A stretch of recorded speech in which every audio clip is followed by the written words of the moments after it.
listening to Your Ultimate Life with Kellan Fluckiger, only on LA Talk Radio.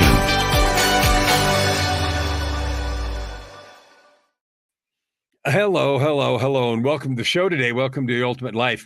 You know, every time the show starts, I listen to that intro, and I am always amazed. They say my name exactly right. Kellan Fluckiger. Fluckiger is such a weird name, right? I'll tell you a little story about that. You know, they have a website that you can look up the distribution around the world of a given name, right? Any name, doesn't matter. And it shows you what country or countries have the most of that name. And Fluckiger is Swiss and the German part of Switzerland, but it's really Swiss. And so if you look at it, Switzerland is a bright red. Germany is kind of a pale pink, and the rest of the world is empty.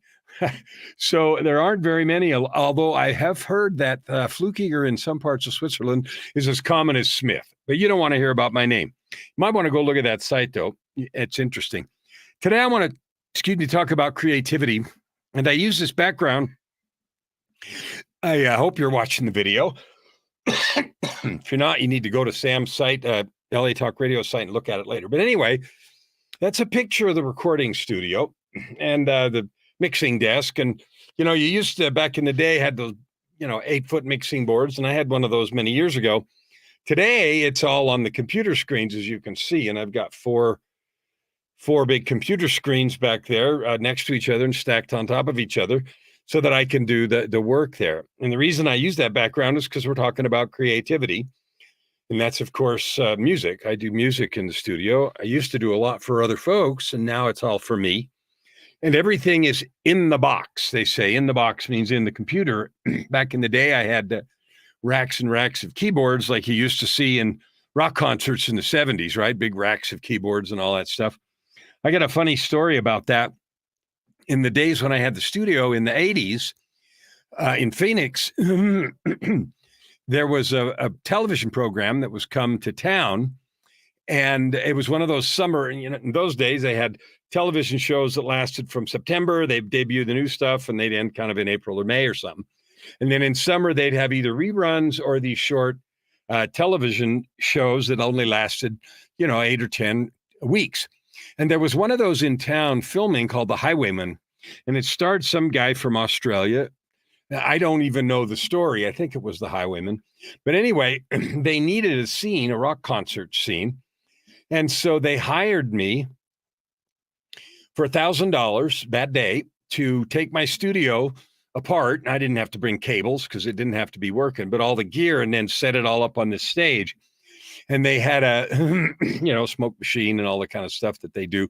So I got to sit backstage and babysit my gear, watch it and everything. And there was one little part where I was a little extra. I was in the scene, right? But you wouldn't have seen that, and you wouldn't know it unless I was there. But anyway, that was kind of fun. So today I want to talk about creativity. What is it?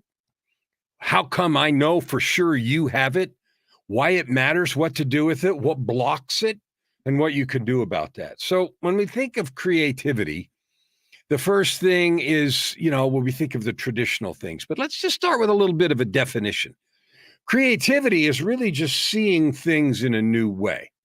Now, you've all seen those pictures on the web where it has something that looks like two goblets next to each other, black and white. And if you look at it closely, it's two faces. And there's other ones where one that's a young woman and then an old woman in the picture, and she's looking down, all those kinds of things. So looking at things in a new way is one piece of creativity.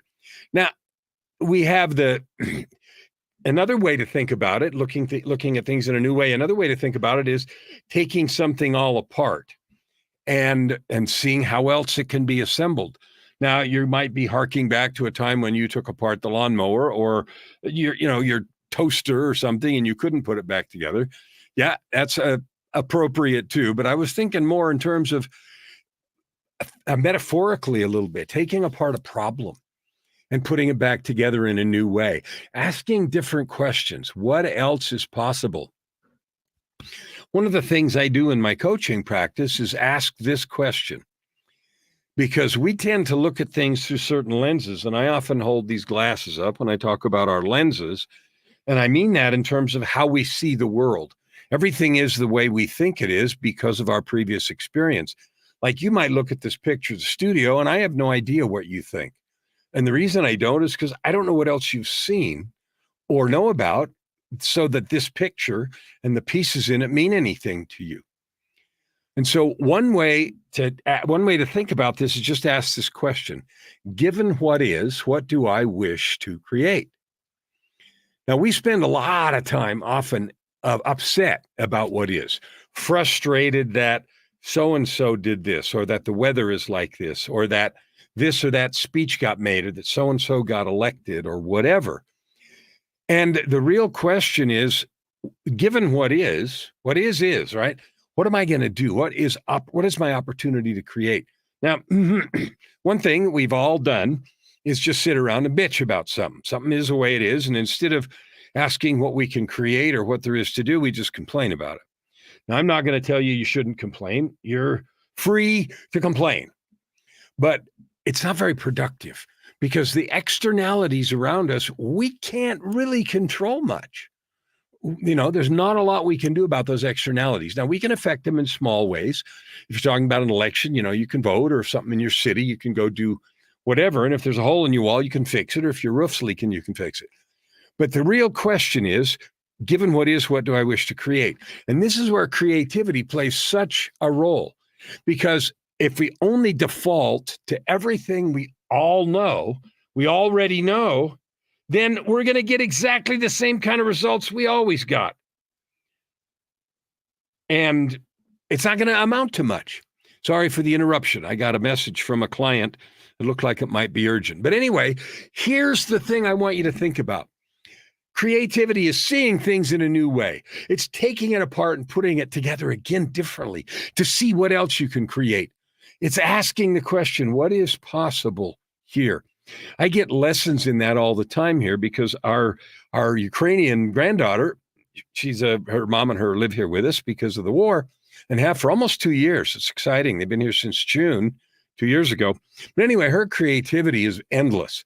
I have never seen so many things you could create from pipe cleaners and tape and drawing and empty pop cans and just boundless stuff I never would have imagined. And some of it is quite good. I mean, some of it looks like, typical kid stuff, but some of it is quite impressive.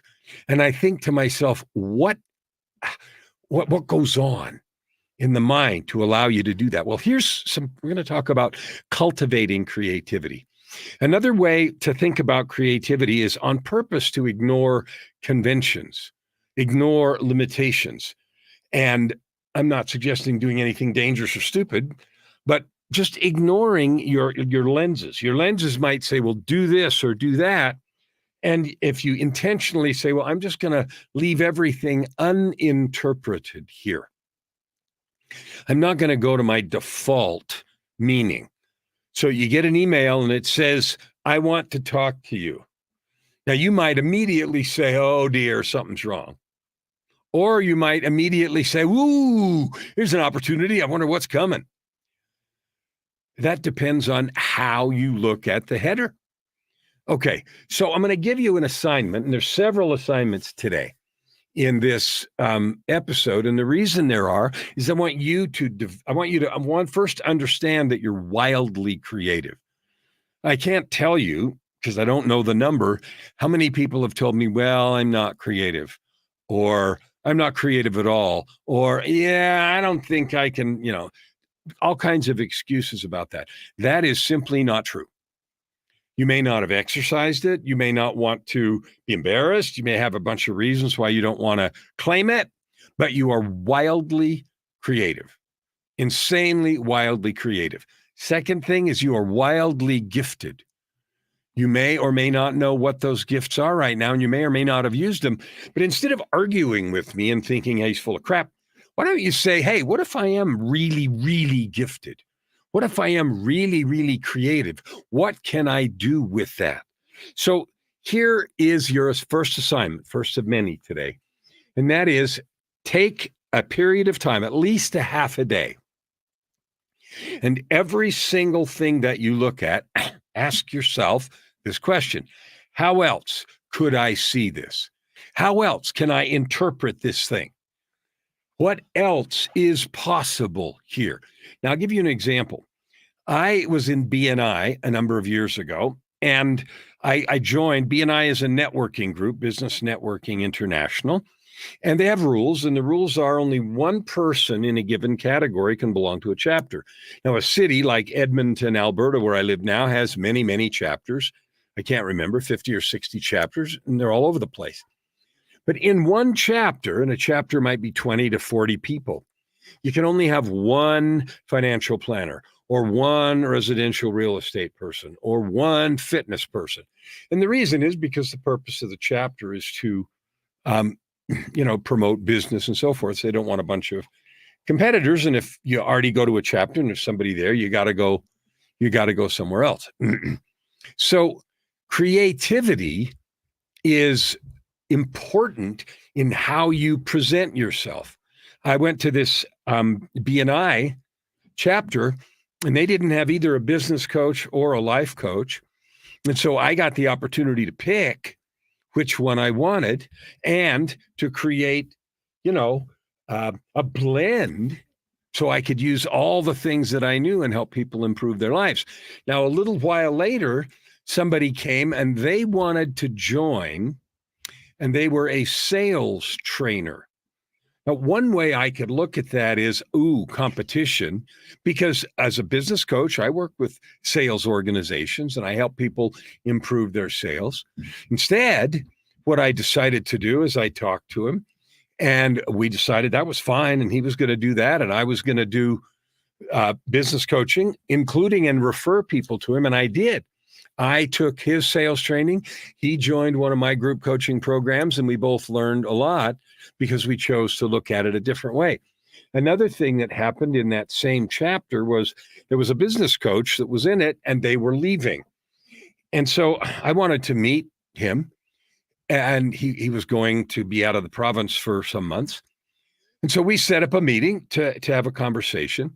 And the morning of the meeting, I got a text message saying that he wasn't able to make the meeting. And so I sent a message back, okay, would you like to reschedule? And he sent a message back, said, no, I really am not interested in meeting.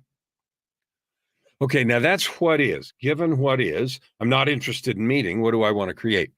So here's my possibilities. I could have thought he was rude and been offended, and I could have ignored it, could have ghosted him, or I could have sent a message back saying, well, thanks a lot.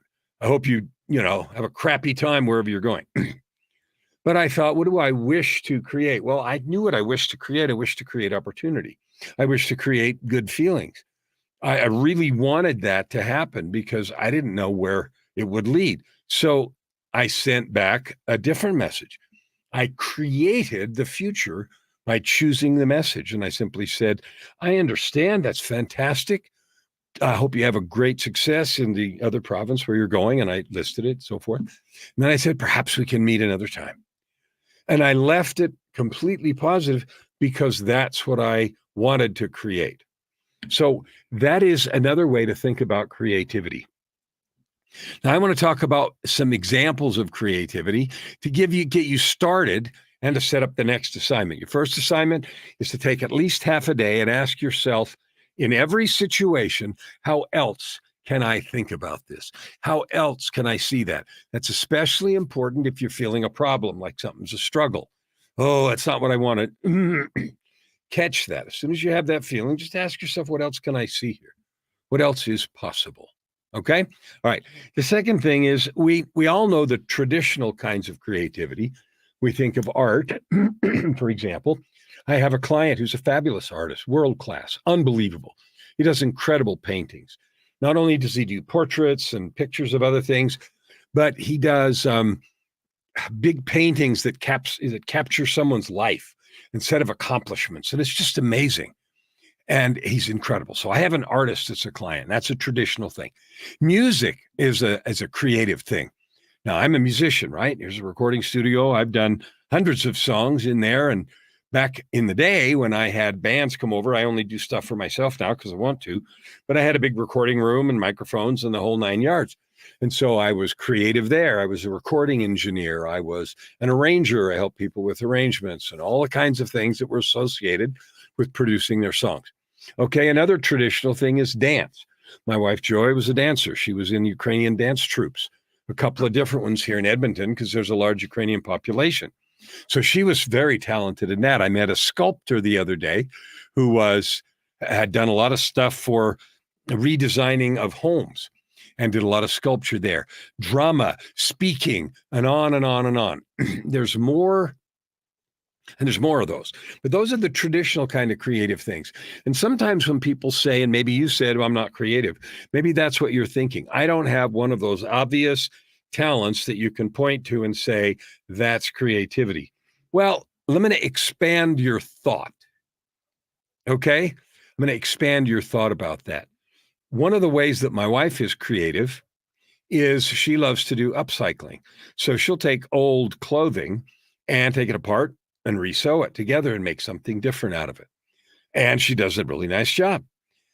There's a sculptor that I have seen who takes old junk and makes interesting sculptures. Joy's dad did that. He was an archaeologist and in the process found all kinds of junk in old places that he would go. And he would weld it together and make lamps and different things that were kind of cool. So there's a different kind of creativity. Another thing that's happening right now is this rise of artificial intelligence. Now, by now, I'm sure you've heard of ChatGPT, and I hope you're using it. I hope you're using it like crazy because it is getting better and better and better. I hope you're using it to write stuff for you. I hope you're using it to create pictures. I'm not encouraging deep fakes and trying to fool people or rip anybody off or damage reputations. Forget all that. I'm talking about good, productive uses. The fact that that this AI is like taking over is actually a good thing. Now, there are going to be some ethical questions about how we use it and how we, watch out for negative things. I get all that, and I'm not pretending those away. But I am saying it is a tool, right? I just got an email from Adobe Corporation. Adobe makes lots of products. They make Dreamweaver, which is a programming product. They make Photoshop, which most of you have heard of, Adobe Illustrator, Adobe InDesign. They make ones I use, Premiere Pro, which is the video editing platform, and After Effects and Adobe Audition and several others. And I subscribe to it because I use them all the time. I got an email today saying they have now a new AI, artificial intelligence, aided piece in the video editing. And they're saying it's going to make your editing faster. Well, I can't wait to open it, try it, to see what that does. Maybe it's color grading, maybe it's, editing points and suggestions about how to do that better and faster. That kind of tool is available to you right here, right now. And if you're not using it, you're missing out. The idea that you need to slog away and do things the whole old way with pencil and paper. What, you use a typewriter? You use a word processor? Oh, well, you got more access to info when the library came to town. When Google came to town, you didn't have to move. You can have every piece of information practically known to man available at your fingertips in 2 seconds. AI is exactly the same. Exactly the same. So if you want to increase your creativity, your opportunity to do more and explore ideas, get into this AI. ChatGPT, go there. OpenAI, I think, openai.com. But all you have to do is look up ChatGPT. I have this picture right here behind me is an actual photograph. But often on the backgrounds I use in this and a podcast, I've got hundreds of podcast episodes or AI generated images, and I can create images that are according to the mood or the topic of the episode. Like I did for this, only had a real picture. So that enhances your creativity, enhances your experience. So here's your assignment. Your assignment from part 2 here is to dive into this AI. Now, Bing, the search engine, has got some of it built in, and so do some of the other things. I see some stuff on Google talking about AI because I already use ChatGPT and DALL-E 3 and some of the others. I don't really use the ones built into the browsers. But here's your assignment. Go play with it. Go see what you can do. Ask it to write stuff for you. I've got a client that just talks to it and speaks long things and back and forth in conversation. And it's amazing. I've seen some of the results. It's not quite to the point where you can have it like 2001, where the robot is, humanoid form. Well, that robot isn't. I saw a thing on TV the other day where the robot is humanoid and, just shows up and then it looks like a real person. I know the one like that, Alien. The movie Alien had a robot that was quasi-personal. But anyway, it's not like that, but it is way more intelligent than you think, and it is powerful. So enhance your creativity. Otherwise, you're going to get behind, fall behind. Use the tools. All right. The third part is I want to ask this question. Do you express yourself fully? And that might sound like a silly question, but I have people that have told me in person, and I've seen, posts of stuff like this. It says, oh, the world can't handle me like I am. The world can't handle the real me. Now, I don't know exactly what each person that said that meant, but when I've had time to talk about it, what usually comes out is, I'm so far outside the lines, I'm so far different than, quote, the norm, that the world couldn't handle me. I would be shunned or, disowned or something. I would be put aside, kicked to the curb, whatever. Well, there is huge, I'm not saying the world's perfect or anything else, but there's huge, huge opportunity and progress in that area. Your ability to express yourself is more now than it has ever been. Now, we've got problems with cancel culture and people canceling each other and hate and bullying and all the rest. That's part of the things that come with this stuff. But here's your third challenge. Explore how you're expressing yourself. Now, I'm not saying you need to jump on social media and do weird stuff unless you want to, but don't be afraid to. Don't be afraid to express your true self. And because here's what I know. And I haven't known this all my life. I've learned it the last 10 years. I mean, I left my energy career in 2007, 8. And so for the last 16 plus years, 16 and a half years, I have been writing books, developing, social presence as these platforms became available, and writing books, creating more music, and expressing myself into the world. Before that, I didn't consider myself an author or anything like that. So because of the explosion of opportunities, you have more opportunity than ever to just be yourself. And you know why that's important? Because you can't be someone else. Everyone else is already taken. The best you can be for the world is your authentic self. The best you can be to make yourself happy is your authentic self. The best way to make a difference in the world is to tell the truth and be your authentic self. The best way to make money is to be your authentic self. Pretending you're someone else is always difficult, and it takes way more energy to pretend than it does to be authentic and real. If some of the ways you're authentic and real getting you in trouble, okay, then you can decide if that's worth it. That's a conscious choice. Well, if I do that in this situation, here's the answer, here's the feedback. Okay, well, you can decide where to do that based on the consequences. But I'm encouraging you to explore that fully. Now, this whole program is about creating your ultimate life.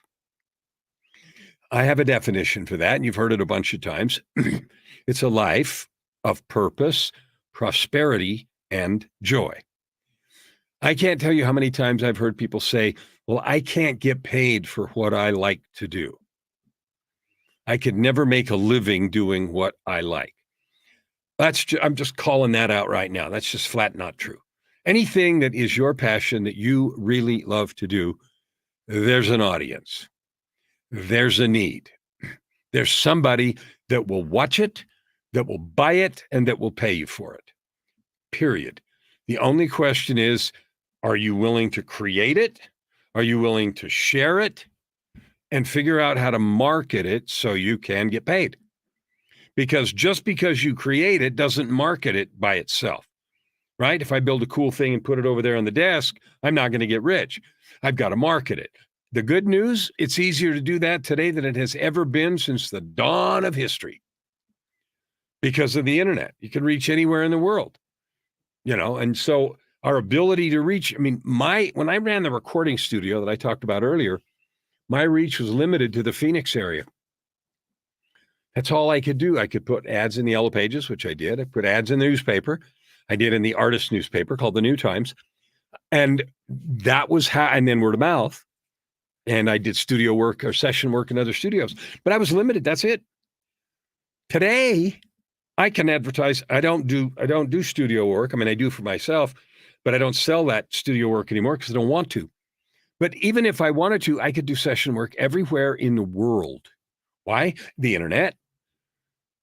File formats are standardized. I can send music somewhere. People can do parts, send it back, files, et cetera, et cetera. So almost without exception, unless you're selling car tires or something, you can work anywhere in the world and you can do business. You can express your creativity, find your audience, make an impact, and make money anywhere in the world. And I've had lots of people tell me, oh, that's crazy, I can't. And then they think somehow they have a story that whatever they do, they can't make money with. And after we talk for an hour, it's obvious even to them that they could. Now, there's a choice about whether or not you want to, whether or not you're willing to do the work and package the product and create the whatever it is, videos or PDFs or sculptures or whatever. Are you willing to create it and do the work associated with that?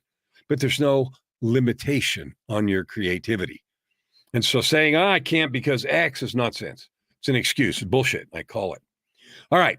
So here's your third assignment. Today or tomorrow, if it's too late where you're watching this, try something brand new. Express yourself in a new way. Because you know what? It's all an experiment. Maybe it'll go the way you want, and maybe that dreaded thing, people will laugh. Or maybe you'll have crickets. Nobody will even care. I was just on a call with my vocal coach, and we were talking about stylistically how to sing a certain thing and expression. I've got a reggae song that's coming out, or that's already on one of the albums. It's on Spotify, and it's called The Distance. If you want to hear it, The Distance. Anyway, we were talking about how to perform it live, and I was asking him, about different kinds of things I could do accent-wise or rhythm to perform the song in a reggae tradition, and what would be overblown and what would be okay. And he said something funny. He said, you never know till you try. And he gave me an example of a show that he was doing. He was doing back when he was doing acting and quite a bit. He was working with some famous actors, and they worked out a scene that for them was so funny. They were laughing, literally falling on the stage laughing during rehearsal.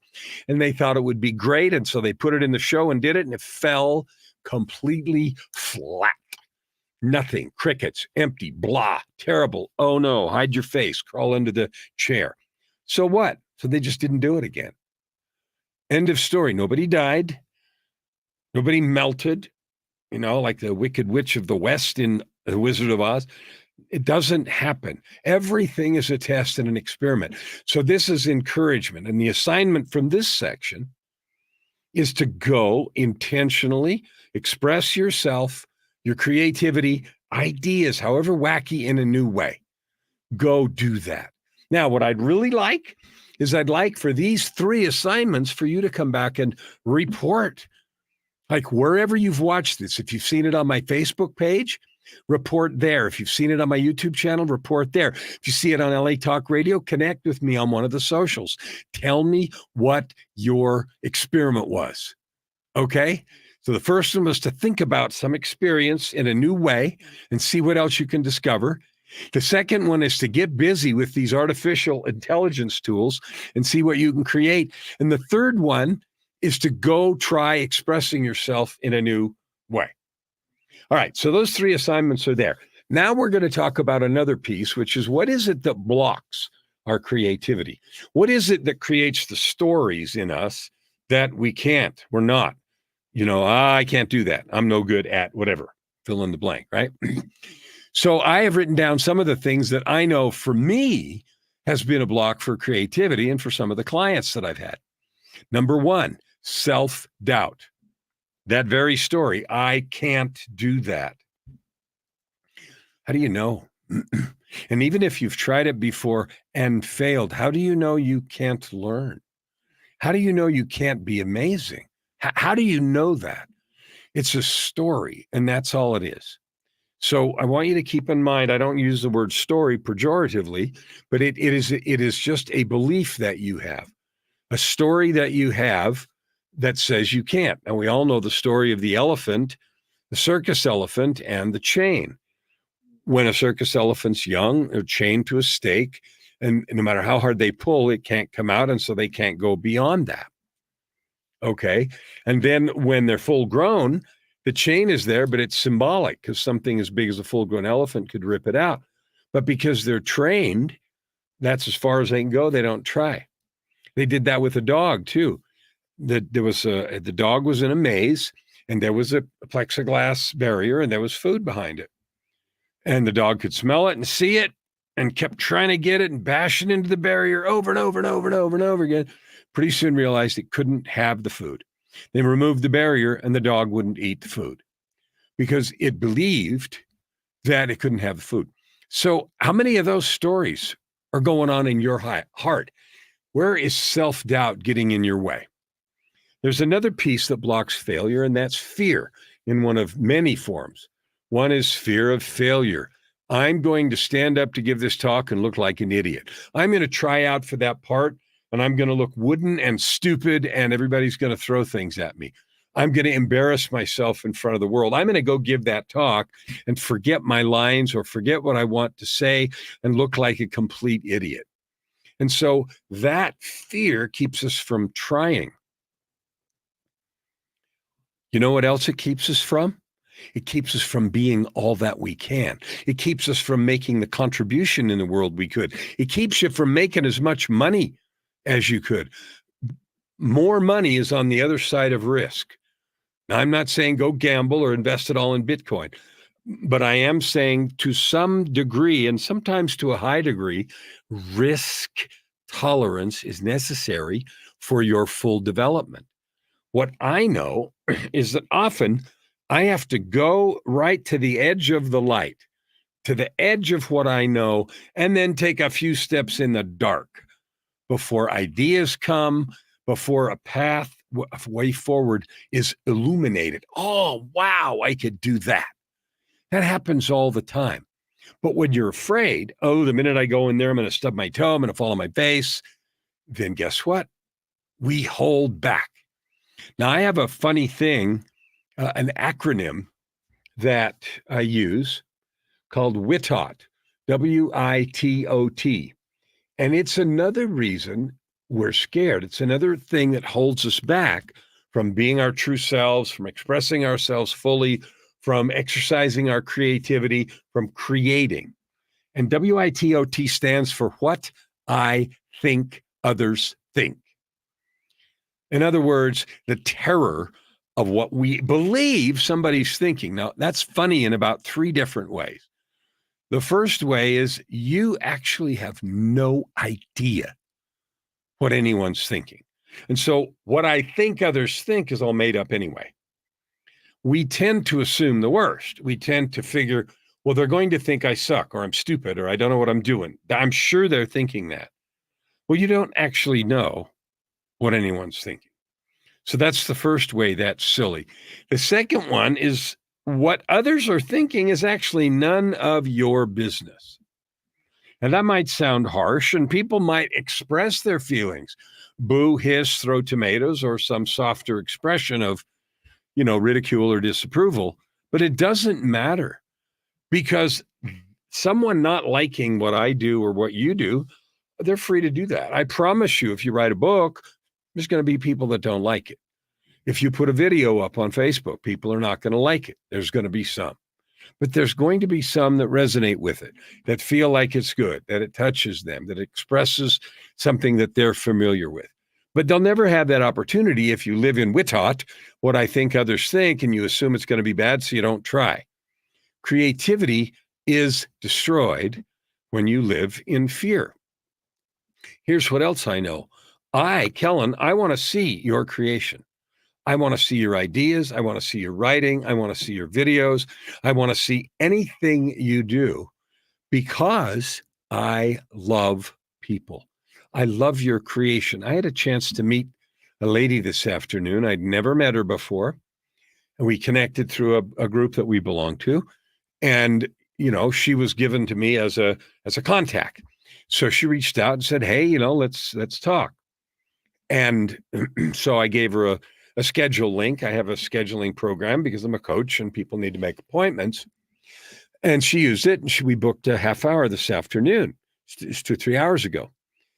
And I could have approached that with trepidation. I could have been worried. What will she think? Will I be good enough? Will I make mistakes? Will I sound stupid or whatever? That kind of thinking holds back our connection. It keeps our relationship shallow.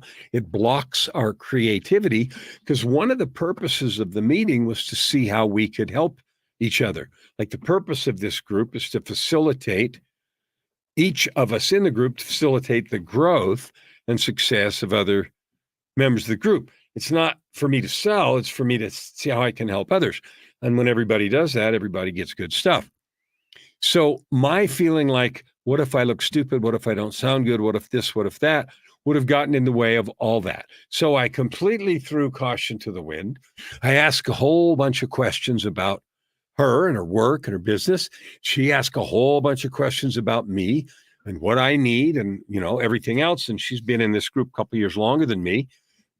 So she came at it with, gee, I've been here longer. I know more people. I know my way around a bit. How can I help you? So I told her unabashedly, this is what I'm looking for. This is what I want. Now, if I'd been worried, it wouldn't have connected well. And you know what happened? She said, oh, well, you need this. Okay, good. And so right after the call, I sent her an email and she'd already answered it. And so in the space of a couple of hours, I have 3 new introductions to people. She's already committed to help more. And I just can't wait to connect with these new people. In fact, I saw in my email just before this, one of those had already answered and said, whatever, I haven't read it all. So think about that. What I think others think, the fear of failure, the fear of not being good enough, the fear of looking silly, the fear of being, I'm going to embarrass myself or I'll ask dumb questions or any other way to express that fear. It's not real. The fear is real and the effects are terrible. But the truth is, it's only in your head. Like fear, you can't give me a plate of fear, a cup of fear. It's all up here. It's a story. It is in your imagination. It gets in the way of your creativity. It certainly would have gotten in the way of what we can create if I had, given in to any of those thoughts and feelings before we had our conversation. And gratefully I didn't. And I've learned now over the years, that's why I'm sharing it with you, to just go all in. And you know what? When you fall on your face, and you will, when it doesn't work out like you want, and that will happen, it's okay. Forgive yourself, forgive them. No drama, no harm, no foul. And here's the real key to that. When things don't go your way or me my way, I used to do this so much. I was hesitant. I'm not going to try again. No, that was a disaster. I'm never going to do that again. Are you kidding? I'm going to stay as far away from that as I can. I don't even believe that doesn't even enter my mind anymore. If I do, if something blows up and goes completely south, I ask completely different questions. I say, what can I learn here? When can I try again? And what else is possible? What can I learn here? When can I try again? Because that one sucked. Let's try again. What else is possible? So there's your next assignment. And that is the next time you feel like something is a failure, meaning it didn't work like you wanted it to, you got an outcome, a negative outcome, completely away from where you meant to go, then ask yourself those 3 questions. What can I learn? When can I try again? And what else is possible? I challenge you to do that. I dare you. And I dare you to give me an answer. Connect with me somewhere. And my name, Kellan Fluckiger, is not hard to find. Connect with me somewhere and share with me what happens. I really would love to know. Because you know what happens most of the time? We get unexpected results. It's not as hard as you thought. It's not as bad as you thought. People are not trying to avoid talking to you. People do want to meet you. People want to be helpful. So there's another piece. And the very last piece I want to talk about is, how do you fix this? How do you fix this reticence we have about creativity? How do you fix the idea that you don't have any talents, that you're not good enough, that you're not noteworthy? Well, there's lots of ways to go about that, and that might take a whole episode by itself, but I'm going to give you some suggestions. Number one, stop holding back. Go after it. Give it a shot. Try, explore, expand. Step 1 foot past the light. Go slightly into your discomfort zone. Try a new thing. See what happens. So that's the first thing. Just get over yourself and set the fear aside, because you're not going to die. Nobody ever died of embarrassment. There's no medical evidence ever that anyone died of embarrassment. It's not going to happen. So, number one, try something new. So that's your assignment here. In the next day, the next 24 hours, try something new and see what happens. If you're really brave, try something that you know you're a little afraid of. Say yes to that opportunity to give a presentation. Say yes to the next Toastmasters talk. Meet one more person or two more at the networking event. Go out of your way to meet a neighbor, make a new contact or arrangement. Do something scary to build your business. Get a new prospect. Go do that, because I promise you something.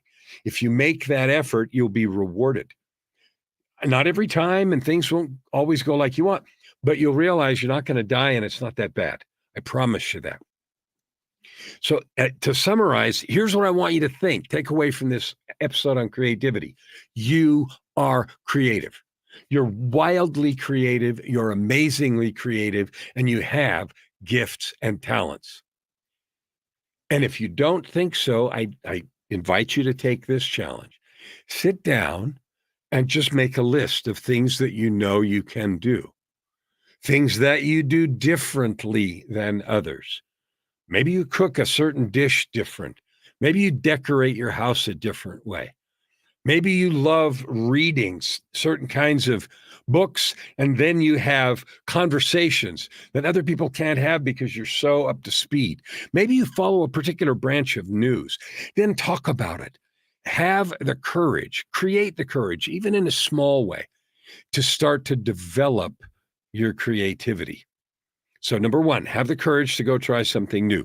Number two, set aside a small piece of time to just think about creative and weird things that you could do. I read a book once called The Accidental Creative, and that was written by a guy, and it was written by a guy who was a creative, and it was written for people whose job it was to be creative on demand, illustrators and people that work for companies designing packaging and all that kind of stuff. And they're supposed to be creative on demand, to write something creative, to draw something creative. And that's their job full time. And no matter how good the last one was, the next one's got to be good too, or better. And so that's a lot of pressure. Could be a lot of pressure. And here he gave a bunch of suggestions. And one of them was this: take time to just explore creativity. It's easier than it's ever been with the internet. So set aside a half an hour and explore creative stuff. Listen to some music, look at some art, look at some posts or stories, or people where people are doing stuff you couldn't even imagine. For some reason, my feed, my Facebook stories, those stories that come, have been full in the last month or two or three with Daredevil videos. And I don't remember selecting that, but I saw one today, and I spend 10 or 15 minutes watching them. I see I did martial arts for a long time, and so maybe that's why a lot of them are martial arts, but people doing these incredible jumps, and spinning around 58 times and kicking things that are way over their head and breaking boards and doing all that stuff. Well, I'm an accomplished martial artist at the level of second-degree black belt, but I certainly never had begun to have the acrobatics that I've seen in there, the creativity to think of that and creativity to set it up, how to do it. Another thing that's been I've seen a lot of is people jumping off of incredibly high cliffs and things to get into the water. I saw one today where a guy did an amazing backflip and landed in the water that was way down there. My point isn't daredevil feats, although I seem to have seen a lot of those. It is the creativity of those who are willing to conceive it, to plan it, to organize it, to try it, and to then make it real. There it is on the video. So I challenge you to try some new stuff. Get over the story that you're not creative. Surprise yourself. And here's the reason. The fundamental reason behind all this is your ultimate life, a life of purpose, prosperity, and joy. You were given the gifts that you have for a reason. The natural gifts that you have, things you do good naturally, those are an integral part of your biggest impact and purpose. What I've discovered is, I call it the triple helix. And if you're watching the video, you can see I've got my fingers twisted in this thing. Think of a big rope, like that ties boats up, like the big ones, right? A blue and yellow and white strand, and maybe it's two or 3 inches around. Each one of those 3 strands is a gift that you have. You have a set of existing skills, things that maybe you went to school to learn, or trade school, or something that maybe you've sold in the marketplace to get paid. Maybe you have a job doing this, that, and the other. That's one set of things, skills. A second one is gifts, things that you do naturally well. Maybe you're naturally kind. Maybe you listen really well. Maybe you're sensitive to energy. Maybe you've had a tough experience. You had a bad divorce, and so you've had an experience at resilience. You have natural gifts. And the third strand is your life experience. The life experience that you have had has shaped you. Our life experience shapes all of us. Usually it's the tough stuff that shapes us the most, but it can be pleasant and wonderful things also. Now, here's what I can promise you. If you take a list the skills you have, maybe 10 of them, the gifts you have, maybe 10, and 10 things you've learned from your life experience, I promise you, I can make you a real, absolute promise. And I want you to hold me to this. If you make a list of those things, 10 of them or so in each column, you will be able to weave together a skill, a book, a course, an offering. I call it MEO, your most effective offering. You will be able to find the thing, your own creativity, that is completely different than everyone else's who breathes air. And it will be your best offering to the world, where you, with your creativity, your skills, gifts, and life experience, you'll be able to make the most impact, do the most good. You'll be able to make the most money, and you'll have the most fun. And it's not hard to understand why, because when you combine all those elements of your life, that is the most of you, or the most of me, that we can offer. So of course it's the most valuable. Of course it's the most fun. It uses the most of your life, the most of your heart, the most of your ability. So of course it's good. It's fun. It's easy to stay motivated. It's easy to stay connected to your creativity, your offering, the good you can add to the world. And I know from my own experience and from the experience of a ton of clients that if you'll go through that exercise, and maybe you'll have to do it 2 or 3 or 4 times. If you want my help, that's one of the things that I do, is help people go through that and pinpoint their passion, that thing that you feel called to do, that thing that lights you up, where you can make the most impact, the most difference in the world. You can make the most money, and you can have the most fun. Now, isn't that worth the search?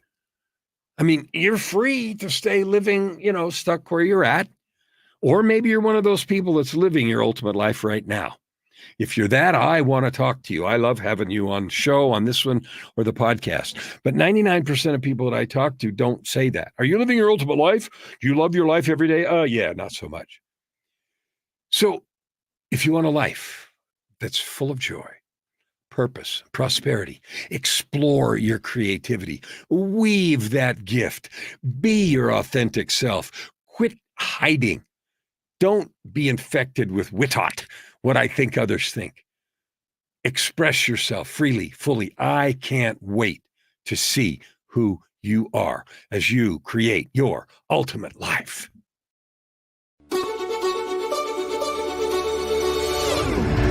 You're listening to Your Ultimate Life with Kellan Fluckiger, only on LA Talk Radio.